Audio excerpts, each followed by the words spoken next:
Hi friends, welcome back to Sakshi kitchens and vlogs. ಎಲ್ಲರೂ ಹೇಗಿದ್ದೀರಾ? ಎಲ್ಲರೂ ಚೆನ್ನಾಗಿದ್ದೀರಾ ಅಂತ ಅಂದ್ಕೊಂಡಿದ್ದೀನಿ. ನಾನು ಸಹ ತುಂಬಾ ಚೆನ್ನಾಗಿದ್ದೀನಿ. ಹಾಗೆ ಇವತ್ತು ಸೋಮವಾರ ಸಂಜೆಯಿಂದ ಲಾಗ್ನ ಶುರು ಮಾಡ್ಕೊಂಡಿದ್ದೀನಿ. ಸೋಮವಾರ ಸಂಜೆ ದೀಪನೆಲ್ಲ ಹಚ್ಚಿದ್ದಾಯಿತು. ಇನ್ನೇನು ಅಡುಗೆ ಮಾಡಬೇಕಾಗಿತ್ತು, ಹಾಗಾಗಿ ಲಾಗ್ನ ಶುರು ಮಾಡ್ಕೊಂಡಿದ್ದೀನಿ. ಇವತ್ತು ಮೂಲಂಗಿ ಸಾಂಬಾರನ್ನ ಮಾಡೋಣ ಅಂತ ಅಂದ್ಕೊಂಡಿದ್ದೀನಿ. ಆ ಮೂಲಂಗಿ ಸಾಂಬಾರು ರೆಸಿಪಿನೇ ನಿಮ್ಮ ಜೊತೆಗೆ ಶೇರ್ ಮಾಡ್ತೀನಿ. ಏನಪ್ಪ ಇವರು ಮೂಲಂಗಿ ಸಾಂಬಾರು ರೆಸಿಪಿನ ತೋರಿಸ್ತೀನಿ ಅಂತಾರೆ, ಎಲ್ಲರೂ ಮಾಡೋದೇ ಅಲ್ವಾ ಅಂತ. ಒಬ್ಬೊಬ್ಬರ ಮನೆಯಲ್ಲಿ ಮಸಾಲಾನ ರುಬ್ಬಿಬಿಟ್ಟು ಮೂಲಂಗಿ ಸಾಂಬಾರನ್ನ ಮಾಡ್ತಾರೆ, ಹಾಗೆ ಒಬ್ಬೊಬ್ಬರ ಮನೇಲಿ ಮಸಾಲಾನ ರುಬ್ದೇ ಮೂಲಂಗಿ ಸಾಂಬಾರನ್ನ ಮಾಡ್ತಾರೆ. ನಮ್ಮ ಮನೇಲಿ ಇವತ್ತು ನಾನು ಯಾವ ಥರ ಮೂಲಂಗಿ ಸಾಂಬಾರನ್ನ ಮಾಡ್ತೀನಿ ಅಂತ ನಿಮ್ಮ ಜೊತೆಗೆ ಶೇರ್ ಮಾಡ್ಕೊತಾ ಇದ್ದೀನಿ. ಹಾಗಾಗಿ ವಿಡಿಯೋನ ಎಲ್ಲೂ ಸಹ ಸ್ಕಿಪ್ ಮಾಡ್ದೇನೆ ಪೂರ್ತಿಯಾಗಿ ನೋಡಿ. ಇನ್ ಕೇಸ್ ಈ ವಿಡಿಯೋ ನಿಮ್ಗೆ ಏನಾದರೂ ಇಷ್ಟ ಆದರೆ ಪ್ಲೀಸ್ ಲೈಕ್ ಮಾಡಿ, ಶೇರ್ ಮಾಡಿ, ಕಾಮೆಂಟ್ ಮಾಡಿ. ಹಾಗೆ ಇನ್ನೂ ಯಾರು ನನ್ನ ಚಾನಲ್ ಸಬ್ಸ್ಕ್ರೈಬ್ ಮಾಡಿಲ್ಲ, ಪ್ಲೀಸ್ ಸಬ್ಸ್ಕ್ರೈಬ್ ಮಾಡ್ಕೊಂಡು ನೋಡಿ. ನಿಮ್ದೊಂದು ಸಬ್ಸ್ಕ್ರೈಬು ನನಗೆ ತುಂಬಾ ಇಂಪಾರ್ಟೆಂಟ್ ಆಗುತ್ತೆ. ಹಾಗೆ ನಿಮ್ಮ ಫ್ಯಾಮಿಲಿ ಆ್ಯಂಡ್ ಫ್ರೆಂಡ್ಸಿಗೂ ಸಹ ಈ ವಿಡಿಯೋನ ಶೇರ್ ಮಾಡಿ. ಇನ್ನೇನೋ 6 ಗಂಟೆ ಆಗಿದೆ, ಇವಾಗ ಅಡುಗೆನ ಶುರು ಮಾಡ್ಕೊಂಡ್ಬಿಡ್ತೀನಿ. ಬನ್ನಿ ಅಡುಗೆ ಮನೆಗೆ ಹೋಗ್ಬಿಡೋಣ. ಇನ್ನು ಫಸ್ಟು ಮೂಲಂಗಿ ಸಾಂಬಾರು ಮಾಡಬೇಕಾಗಿತ್ತಲ್ವ, ಹಾಗಾಗಿ ಮೊದಲಿಗೆ ಬೇಳೆನ ಬೇಯೋದಕ್ಕೆ ಇಟ್ಕೊಂಡ್ಬಿಡೋಣ ಅಂತ ಹೇಳಿ ಆ ಬೇಳೆನ ಬೇಯೋದಕ್ಕೆ ಇಟ್ಕೊತಾ ಇದ್ದೀನಿ. ನಾನು ಮೂಲಂಗಿ ಸಾಂಬಾರು ಮಾಡುವಾಗ ಬೇಳೆನ ಜಾಸ್ತಿ ಹಾಕೋದಕ್ಕೆ ಹೋಗಲ್ಲ. ನೀವು ನೋಡ್ತಾ ಇರ್ಬೋದು, ಇಲ್ಲಿ ಚಿಕ್ಕ ಗ್ಲಾಸಲ್ಲಿ 1 ಗ್ಲಾಸ್ ಬೇಳೆನ ಹಾಕ್ಕೊಂಡಿದ್ದೀನಿ ಅಷ್ಟೇ. ನಮ್ಮನೇಲಿ ಅಷ್ಟಾಗಿ ಗಟ್ಟಿ ಇದೆ ಸಾಂಬಾರನ್ನ ತಿನ್ನೋದಕ್ಕೆ ಇಷ್ಟಪಡಲ್ಲ, ಹಾಗಾಗಿ ಇನ್ನು ಇಲ್ಲಿ ನೀರನ್ನ ಹಾಕ್ಕೊಂಡು ನೀಟಾಗಿ ವಾಶ್ ಮಾಡ್ಕೊತಿದ್ದೀನಿ. ನೀವು ನೋಡ್ತಾ ಇರ್ಬೋದು ಬೇಳೆಯಲ್ಲಿ ಎಷ್ಟು ಗಲೀಜಿದೆ ಅಂತ ಹೇಳ್ಬಿಟ್ಟು. ಹಾಗಾಗಿ ನಾವು ಏನೇ ಅಡುಗೆ ಮಾಡಲಿ ಎಲ್ಲ ಪದಾರ್ಥನ ಒಂದ್ಸರಿ ತೊಳೆದ್ಬಿಟ್ಟು ಅಡುಗೆಗೆ ಬಳಸ್ಕೊಂಡ್ಬಿಟ್ರೆ ಒಳ್ಳೆಯದು ಅಂತ ಹೇಳ್ತೀನಿ. ಇನ್ನು ಇಲ್ಲಿ ನೀಟಾಗಿ ಇದನ್ನು ವಾಶ್ ಮಾಡಿಕೊಂಡು ಅದನ್ನೆಲ್ಲ ನೀರೆಲ್ಲ ತೆಗೆದುಬಿಟ್ಟು ಇನ್ನು ಬೇಯೋದಕ್ಕೆ ಎಷ್ಟು ಬೇಕು ನೋಡಿ ನೀರು ಅಷ್ಟನ್ನು ಇಲ್ಲಿ ಸೇರಿಸ್ಕೊತಾ ಇದ್ದೀನಿ. ಹಾಗೆ ನಾನು ಇದಕ್ಕೆ ಅರಿಶಿನ ಪುಡಿ ಹಾಗೆ ಎಣ್ಣೆ ಏನು ಹಾಕ್ತಾಯಿಲ್ಲ, ಬರೀ ಬೇಳೆ ಹಾಗೆ ನೀರನ್ನ ಹಾಕಿಬಿಟ್ಟು ಕೂಗಿಸ್ಕೊತಾ ಇದ್ದೀನಿ ಅಷ್ಟೇ. ಒಂದು 4ರಿಂದ 5 ವಿಷಲ್ ಅದು ತೊಗೊಳ್ಳಿ, ಅಂದರೆ ಬೇಳೆ ಅನ್ನೋದು ಪೂರ್ತಿಯಾಗಿ ಮೆತ್ತಗಾಗಿರುತ್ತೆ. ಹಾಗಾಗಿ ಇನ್ನು ಅದು ಒಂದು ಸೈಡ್ ಇಟ್ಟಿದ್ದೆ ಅಲ್ವಾ, ಮೂಲಂಗಿ ಸಾಂಬಾರು ಮಾಡೋದಕ್ಕೆ ಒಂದು ಸ್ವಲ್ಪ ತರಕಾರಿಗಳು ಬೇಕಾಗಿತ್ತು. ಅಂದರೆ ಮೂಲಂಗಿ ಹಾಗೆ ಈರುಳ್ಳಿ, ಟೊಮೆಟೊ ಅದೆಲ್ಲ ಬೇಕಾಗಿತ್ತು. ಅದನ್ನು ಇಲ್ಲಿ ಕಟ್ ಮಾಡ್ಕೊತಾ ಇದ್ದೀನಿ. ಈ ಥರ 1 ಬೈ 1 ಮಾಡ್ಕೊಂಡ್ಬಿಟ್ರೆ ಅಡುಗೆ ಅನ್ನೋದು ಬೇಗನೆ ಆಗಿಬಿಡುತ್ತೆ. ಹಾಗಾಗಿ ಬರೀ ಇವತ್ತು ಸಾಂಬಾರು ರೈಸ್ ಮಾಡೋದಿತ್ತು, ನಿಧಾನಕ್ಕೆ ಮಾಡ್ಕೊಂಡ್ರಾಯ್ತು ಅಂತ ಹೇಳಿ ಅಡುಗೆನ ಮಾಡ್ಕೊತಾ ಇದ್ದೀನಿ. ಹಾಗೆ ನಮ್ಮನೇಲಿ ನನಗೆ ಮೂಲಂಗಿ ಸಾಂಬಾರು ಅಷ್ಟಾಗಿ ಇಷ್ಟ ಆಗೋದೇ ಇಲ್ಲ. ಹಸಿ ಮೂಲಂಗಿ ತಿನ್ನು ಅಂದರೆ ತಿಂದ್ಬಿಡ್ತೀವಿ ರೊಟ್ಟಿ ಜೊತೆಗೆ ನೆಂಚ್ಕೊಂಡು. ಈ ಥರ ಸಾಂಬಾರು ಆಯಿತು, ಏನಾದರೂ ಪಲ್ಯ ಆಯಿತು, ಈ ಥರ ಮಾಡಿದರೆ ಅಷ್ಟಾಗಿ ಇಷ್ಟನೇ ಆಗೋದಿಲ್ಲ ನನಗೆ.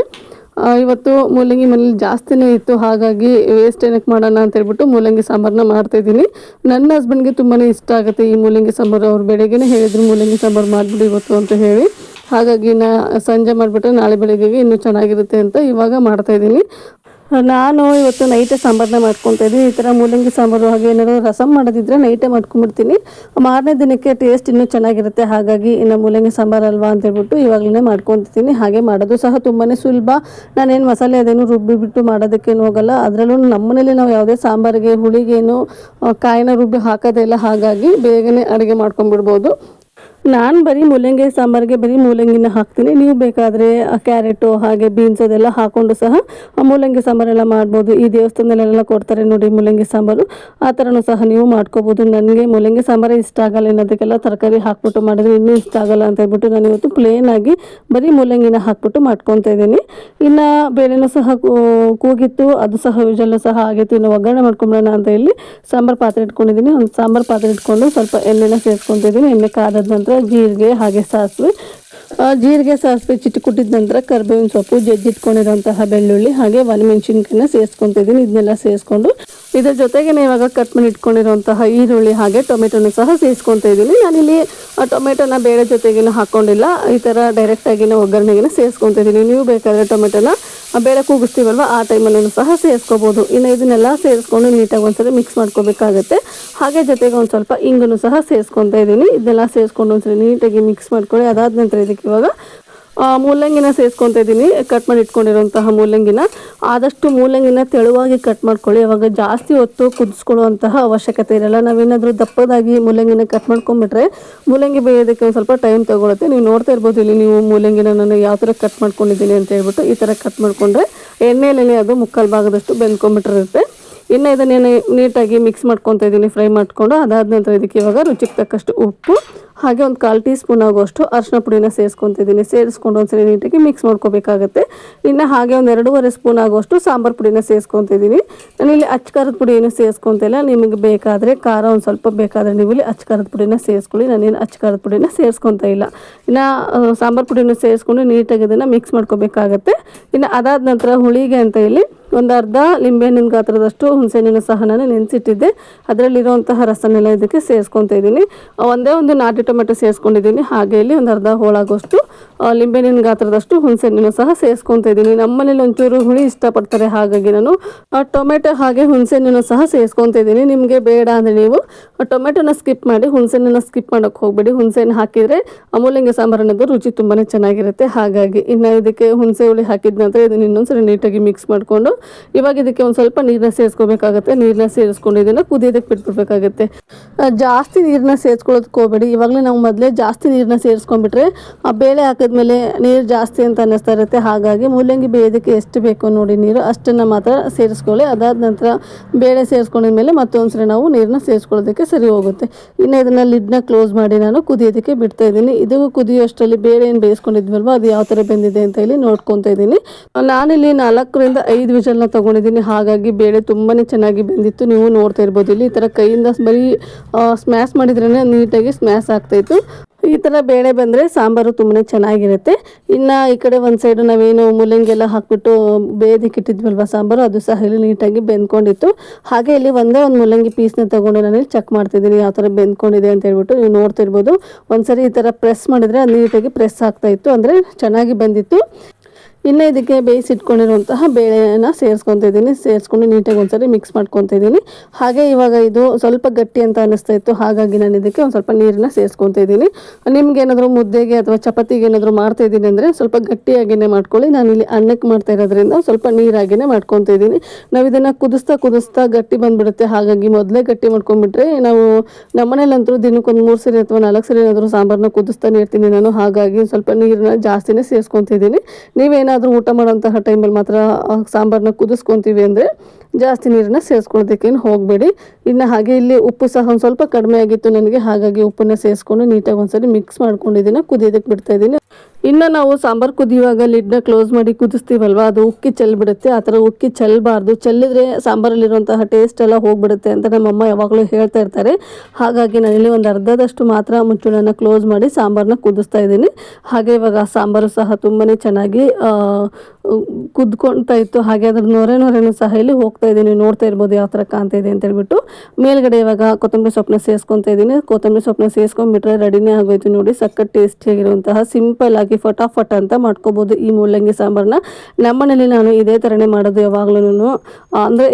ಅಂದರೆ ತುಂಬಾ ರೇರು ಮೂಲಂಗಿ ಸಾಂಬಾರನ್ನ ಮಾಡೋದು. ತಿಂಗಳಲ್ಲಿ ಒಂದ್ಸರಿ ಅಥವಾ 2 ತಿಂಗಳಲ್ಲಿ ಒಂದ್ಸರಿ ಮಾಡೋದೇ ತುಂಬ ರೇರು ಅಂತಲೇ ಹೇಳ್ಬೋದು ನಾನು. ಇನ್ನು ಮೂಲಂಗಿ ಸಾಂಬಾರು ಆಗಿತ್ತಲ್ವ, ಅದಕ್ಕೆ ಜೊತೆಗೆ ರೈಸ್ನು ಸಹ ಮಾಡ್ಕೋಬೇಕಾಗಿತ್ತು. ಹಾಗಾಗಿ ಇಲ್ಲಿ ಅಕ್ಕಿನ ತೊಳೆದ್ಬಿಟ್ಟು ರೈಸ್ಗೆ ಇಟ್ಕೊತಾ ಇದ್ದೀನಿ. ಇನ್ನು ಬರೀ ಅನ್ನ ಸಾಂಬಾರು ತಿನ್ನೋದಕ್ಕೆ ಬೇಜಾರಾಯಿತು. ಹಪ್ಪಳ ಏನಾದರೂ ಕರಿಯೋಣ ಅಂತ ಅಂದ್ಕೊಂಡೆ. ಮನೆಯಲ್ಲಿ ಒಂದೇ ಒಂದು ಬಾಳೆಕಾಯಿ ಇತ್ತು. ಬಾಳೆಕಾಯಿನ ಹಾಕ್ಬಿಟ್ಟು ಸೈಡ್ ಡಿಶ್ ಏನಾದ್ರು ಮಾಡೋಣ ಅಂತ ಹೇಳಿ ಬಾಳೆಕಾಯಿನೂ ಸಹ ತೆಗೆದಿಟ್ಕೊಂಡಿದ್ದೀನಿ. ಹಾಗೆ ಒಂದೇ ಒಂದು ಬಾಳೆಕಾಯಿ ಇತ್ತಲ್ವ, ಅದ್ರ ಜೊತೆಗೆ ಒಂದೇ ಒಂದು ಆಲೂಗಡ್ಡೆನೂ ಸಹ ಸೇರಿಸ್ಕೊಂಡು ಮಾಡೋಣ ಅಂತ ಅಂದ್ಕೊಂಡಿದ್ದೀನಿ. ಬಾಳೆಕಾಯಿ ಫ್ರೈನ ಮಾಡ್ತೀನಿ, ತುಂಬ ಚೆನ್ನಾಗಿರುತ್ತೆ ಅನ್ನ ರಸಂ ಜೊತೆಗೆ. ಹಾಗೆ ಈ ಥರ ಮೂಲಂಗಿ ಸಾಂಬಾರು, ಬೆಂಡೆಕಾಯಿ ಸಾಂಬಾರು ಏನಾದರೂ ಮಾಡಿದಾಗ ತುಂಬಾ ರುಚಿಯಾಗಿರುತ್ತೆ. ಹಾಗಾಗಿ ಅದನ್ನು ಸಹ ಇಲ್ಲಿ ಮಾಡ್ಕೊತಿದ್ದೀನಿ. ಅದರಲ್ಲೂ ನನಗೆ ಮೂಲಂಗಿ ಸಾಂಬಾರು ಅಷ್ಟಾಗಿ ಇಷ್ಟ ಆಗಲ್ಲಲ್ವ, ಹಾಗಾಗಿ ಈ ಥರ ಸೈಡ್ ಡಿಶ್ ಇದ್ದರೆ ಊಟ ಚೆನ್ನಾಗಿರುತ್ತೆ ಅಂತ ಇವತ್ತು ಈ ರೆಸಿಪಿನ ಮಾಡ್ಕೊತಿದ್ದೀನಿ. ಆಲ್ರೆಡಿ ನಾನು ಈ ರೆಸಿಪಿನ ನನ್ನ ಚಾನಲಲ್ಲಿ ಅಪ್ಲೋಡ್ ಆಗಿರೋದ್ರಿಂದ ನಾನು ಇದನ್ನೇನು ಇವತ್ತು ಶೂಟ್ ಮಾಡೋದಕ್ಕೇನು ಹೋಗಲಿಲ್ಲ, ಯಾಕೆಂದರೆ ಒಂದ್ಸರಿ ಹಾಕಿದ್ದೀನಲ್ವ. ಹಾಗಾಗಿ ಇನ್ ಕೇಸ್ ಯಾರಿಗಾದರೂ ಬೇಕಾದರೆ ನನಗೆ ಕಮೆಂಟ್ ಸೆಕ್ಷನಲ್ಲಿ ಕಮೆಂಟ್ ಮಾಡಿ ತಿಳಿಸಿ. ಇನ್ನೊಂದ್ಸರಿ ಈ ರೆಸಿಪಿನ ಮಾಡಿಬಿಟ್ಟು ತೋರಿಸ್ತೀನಿ. ತುಂಬಾ ಚೆನ್ನಾಗಿರುತ್ತೆ. ಟೀ ಕುಡಿಯುವಾಗೂ ಸಹ ನೀವು ಇದನ್ನು ಸೈಡ್ ಡಿಶ್ ಆಗು ತಿನ್ಬೋದು. ಸಖತ್ ಟೇಸ್ಟಿಯಾಗಿರುತ್ತೆ. ಹಾಗಾಗಿ ಇವತ್ತು ಇದನ್ನೇ ಮಾಡ್ಕೊಳ್ಳೋಣ ಅಂತ ಹೇಳಿ ಮಾಡ್ಕೊತಾ ಇದ್ದೀನಿ. ಇನ್ನು ಅಡುಗೆ ಕೆಲಸ ಅಂತೂ ಮುಗ್ದೇ ಹೋಯ್ತು ನೋಡಿ. ಮೂಲಂಗಿ ಸಾಂಬಾರು, ರೈಸು, ಅದ್ರ ಜೊತೆಗೆ ಒಂದು ಸ್ವಲ್ಪ ಫ್ರೈನ ಮಾಡ್ಕೊಂಡಿದ್ದೆ. ಆರಾಮಾಗಿ 1 ಅವರಲ್ಲಿ ಇದೆಲ್ಲ ಅಡುಗೆ ಮಾಡ್ಕೊಂಬಿಡ್ಬೋದು. ಬೇಗನೆ ಆಗಿಬಿಡುತ್ತೆ. ರೈಸು, ಸಾಂಬಾರು ಈ ಥರ ಫ್ರೈ ಇದ್ದರೆ ಊಟನೂ ಸಹ ತುಂಬ ಚೆನ್ನಾಗಿರುತ್ತೆ ರಾತ್ರಿ ಹೊತ್ತು. ಇನ್ನು ಅಡುಗೆನೂ ಸಹ ಆಗೋಗಿತ್ತು. ಹಾಗೆ ನಿನ್ನೆ ಒಂದು ಸ್ವಲ್ಪ ಹೊರಗಡೆ ಹೋದಾಗ ಹಲಸಿನಣ್ಣನ ತೊಗೊಂಡು ಬಂದಿದ್ವಿ. ನಮ್ಮನೇಲಿ ಏನಂದರೆ ಹಲಸಿನಣ್ಣನ ತೊಗೊಂಡು ಬಂದಾಗ ಅದ್ರದ್ದು ಬೀಜ ಬರುತ್ತಲ್ವ, ಅದನ್ನು ಬಿಸಾಡೋದಕ್ಕೇನು ಹೋಗಲ್ಲ. ಹಾಗೆ ನನಗೆ ಅದರಿಂದ ಬೇರೆ ರೆಸಿಪಿನೂ ಸಹ ಮಾಡೋದಕ್ಕಾಗಲ್ಲ. ಹಾಗಾಗಿ ಹಂಚಲ್ಲಿ ಹಾಕ್ಬಿಟ್ಟು ಅದನ್ನು ಹುರಿತಾ ಇದ್ದೀನಿ. ಈ ಥರ ಹುರ್ಕೊಂಡು ತಿನ್ನೋದು ಅಂದರೆ ತುಂಬಾ ಇಷ್ಟ ನನಗೆ. ಹಾಗಾಗಿ ಇವತ್ತು ಅದನ್ನೇ ಮಾಡ್ತಾಯಿದ್ದೀನಿ. ನಿನ್ನೆನೇ ಮಾಡೋಣ ಅಂತ ಅಂದ್ಕೊಂಡು ನಿನ್ನೆ ಟೈಮ್ ಇರಲಿಲ್ಲ. ಇವತ್ತಾದರೂ ಮಾಡೋಣ, ಹೇಗಿದ್ರು ಸಂಜೆ ಟೈಮಲ್ಲಿ ಸ್ನ್ಯಾಕ್ಸ್ ಮಾಡಿರಲಿಲ್ಲ ನೋಡಿ, ಇದನ್ನಾದರೂ ಕೂಡ ನಮ್ಮ ಮಕ್ಕಳು ಕ್ಲಾಸಿಂದ ಬಂದಮೇಲೆ ಅಂತ ಹೇಳ್ಬಿಟ್ಟು ಇಲ್ಲಿ ಇದನ್ನು ಹುರಿತಾ ಇದ್ದೀನಿ. ಯಾರೆಲ್ಲ ಈ ಥರ ತಿಂದಿದ್ದೀರಾ ಅಂತ ನನಗೆ ಕಾಮೆಂಟ್ ಸೆಕ್ಷನಲ್ಲಿ ಕಾಮೆಂಟ್ ಮಾಡಿ ತಿಳಿಸಿ. ತುಂಬಾ ಚೆನ್ನಾಗಿರುತ್ತೆ ಈ ಥರ. ಒಂದ್ಸರಿ ನೀವು ಹುರಿದ್ಬಿಟ್ಟು ಅಥವಾ ಒಲೆ ಇದ್ದರೆ ಒಲೆಯಲ್ಲಿ ಹಾಕ್ಬಿಟ್ಟು ತಿನ್ನಿ, ಸೂಪರ್ ಟೇಸ್ಟಿಯಾಗಿರುತ್ತೆ. ನನಗೆ ಮಾತ್ರ ತುಂಬಾ ಇಷ್ಟ. 4 ಹಲಸಿನ ಬೀಜ ಇದ್ರೂ ಸಹ ನಾನು ಈ ಥರ ಹುರಿದ್ಬಿಟ್ಟು ತಿಂತೀನಿ, ರುಚಿ ತುಂಬಾ ಚೆನ್ನಾಗಿರುತ್ತೆ. ಹಾಗಾಗಿ ನೋಡ್ತಾ ಇರ್ಬೋದು ಇಲ್ಲಿ ನೀವು ಹುರಿದು ತೆಗಿತಾ ಇದ್ದೀನಿ. ಸುಮಾರಾಗಿ ಒಂದು 30-35 ಇತ್ತು. ಎಲ್ಲದನ್ನು ಸಹ ಇಲ್ಲಿ ಹುರ್ಕೊತಾ ಇದ್ದೀನಿ. ಇನ್ನು ಹಾಗೆ ಇದೆಲ್ಲ ತಿಂದಾದ ನಂತರ ಸ್ವಲ್ಪ ಹೊತ್ತು ಮಕ್ಕಳ ಜೊತೆಗೆ ಕೂತ್ಕೊಂಡಿದ್ದೆ. ಅಂದರೆ ಅವ್ರು ಹೋಮ್ವರ್ಕ್ ಬರೀತಾ ಇರ್ತಾರಲ್ವ, ಏನು ಹೋಮ್ವರ್ಕ್ ಬರೀತಾ ಇರ್ತಾರೆ ಏನು ಅಂತ ಎಲ್ಲ ಚೆಕ್ ಮಾಡ್ತಾ ಇರ್ತೀನಿ. ಇನ್ನು ಅದಾದ ನಂತರ 8:15 ಸಹ ಆಯಿತು. ಇನ್ನು ಊಟಕ್ಕೆ ಇಲ್ಲಿ ಬಡಿಸ್ಕೊತಾ ಇದ್ದೀನಿ. ಇನ್ನು ನಮ್ಮನೇಲಿ ಇವತ್ತಿನ ರಾತ್ರಿ ಸಿಂಪಲ್ ಆಗಿರುವಂತಹ ಊಟ ನೀವು ನೋಡಿದಿರಲ್ವ, ಬಿಸಿ ಬಿಸಿಯಾಗಿರುವಂತಹ ರೈಸು, ಹಾಗೆ ಬಿಸಿಯಾಗಿರುವಂತಹ ಮೂಲಂಗಿ ಸಾಂಬಾರು, ಹಾಗೆ ಬಾಳೆಕಾಯಿ ಆಲೂಗಡ್ಡೆ ಫ್ರೈ. ಇಷ್ಟಿದ್ರೆ ಸಾಕು, ಊಟನೇ ತುಂಬ ಚೆನ್ನಾಗಿರುತ್ತೆ. ಅದ್ರ ಜೊತೆಗೆ ಒಂದು ಸ್ವಲ್ಪ ಉಪ್ಪಿನಕಾಯಿನೂ ಸಹ ನಾನು ಸರ್ವ್ ಮಾಡ್ಕೊತಿದ್ದೀನಿ. ಈ ಥರ ಬಿಸಿ ಅನ್ನಕ್ಕೆ ಒಂಚೂರು ಮೇಲೆ ತುಪ್ಪ ಹಾಕ್ಕೊಂಡು ಅದ್ರ ಮೇಲೆ ಸಾಂಬಾರು ಹಾಕ್ಕೊಂಡು ತಿಂತಾಯಿದ್ರೆ ಸಖತ್ ಟೇಸ್ಟಿಯಾಗಿರುತ್ತೆ. ಒಂದ್ಸರಿ ನೀವು ನಾನು ಮಾಡಿರುವಂತಹ ಸಾಂಬಾರು ರೆಸಿಪಿನ ಒಂದ್ಸರಿ ಮಾಡಿಬಿಟ್ಟು ಟೇಸ್ಟ್ ನೋಡಿ ನನಗೆ ಕಾಮೆಂಟ್ ಮಾಡಿ ತಿಳಿಸಿ. ಒಬ್ಬೊಬ್ಬರು ಮನೆಯಲ್ಲಿ ನಾನು ಆವಾಗಲೇ ಹೇಳಿರೋ ಹಾಗೆ ಮಸಾಲೆನ ರುಬ್ಬಿ ಹಾಕ್ತಾರೆ. ನಾನು ಮಸಾಲೆ ರುಬ್ದೇನೆ ಮೂಲಂಗಿ ಸಾಂಬಾರನ್ನ ಮಾಡಿದ್ದೀನಿ. ಹಾಗಾಗಿ ನೀವೆಲ್ಲ ಯಾವ ಥರ ಮೂಲಂಗಿ ಸಾಂಬಾರನ್ನ ಮಾಡ್ತೀರಾ ಅಂತ ನನಗೆ ಕಾಮೆಂಟ್ ಸೆಕ್ಷನಲ್ಲಿ ಕಾಮೆಂಟ್ ಮಾಡಿ ತಿಳಿಸಿ. ಹಾಗೇನು ಇದೆಲ್ಲ ನೋಡ್ತಾ ಇದ್ದರೆ ಹೊಟ್ಟೆನೂ ಬೇಗನೆ ಹಸಿತಿತ್ತು. ಹಾಗಾಗಿ ನಾನು ಸಹ ಇಲ್ಲಿ ಬೇಗನೆ ಊಟನೂ ಸಹ ಮುಗಿಸ್ಕೊತಾ ಇದ್ದೀನಿ. ಇನ್ನು ಇದಾಗಿತ್ತು ಇವತ್ತಿನ ನನ್ನ ವಿಡಿಯೋ. ನಿಮಗೇನಾದರೂ ಈ ವಿಡಿಯೋ ಇಷ್ಟ ಆದರೆ ಪ್ಲೀಸ್ ಲೈಕ್ ಮಾಡಿ, ಶೇರ್ ಮಾಡಿ, ಕಾಮೆಂಟ್ ಮಾಡಿ, ಹಾಗೆ ನಿಮ್ಮ ಫ್ಯಾಮಿಲಿ ಆ್ಯಂಡ್ ಫ್ರೆಂಡ್ಸಿಗೂ ಸಹ ಶೇರ್ ಮಾಡಿ. Thank you.